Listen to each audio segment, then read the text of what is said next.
জানা গেল প্রকাশ্যে সিগারেট খাওয়া স্বরাষ্ট্র উপদেষ্টার পদত্যাগ চাওয়া এই তরুণীর নাম। এই তরুণীর নাম অদ্রিতা রায়। তিনি আনন্দবাজার পত্রিকার বাংলাদেশ প্রতিনিধি অঞ্জন রায়ের কন্যা। এ অঞ্জন রায় শেখ হাসিনার স্নেহধন্য বলে জানা যায়। এর আগে লালমাটিয়ায় প্রকাশ্যে ধূমপান করা নিয়ে দুই তরুণীকে লাঞ্ছনার ঘটনার জেরে স্বরাষ্ট্র উপদেষ্টা জাহাঙ্গীর আলম চৌধুরীর কুশপুত্তলিকা দাহ করেছে বিক্ষোভকারীরা। রাজধানী ঢাকার লালমাটিয়া চায়ের দোকানে ধূমপান করা নিয়ে দুই তরুণীকে শারীরিক লাঞ্ছিতের ঘটনা ঘটে গত শনিবার। পরদিন সাংবাদিকরা ওই ঘটনার বিষয়ে তার বক্তব্য জানতে চাইলে তিনি বলেন, আমি যতটুকু জেনেছি তারা নাকি সিগারেট খাচ্ছিল। কিছু লোক সেখান দিয়ে নামাজ পড়তে যাচ্ছিলেন, তারা বাধা দেওয়ায় তাদের উপর চা ছুঁড়ে মেরেছিল।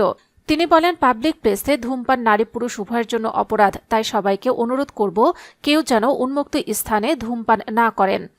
স্বরাষ্ট্র উপদেষ্টার ওই বক্তব্যের প্রতিবাদে সোমবার ধর্ষণ ও নিপীড়নের বিরুদ্ধে বাংলাদেশের ব্যানারে একদল বিক্ষোভকারী লালমাটিয়ার ওই জায়গায় বিক্ষোভ প্রদর্শন করে।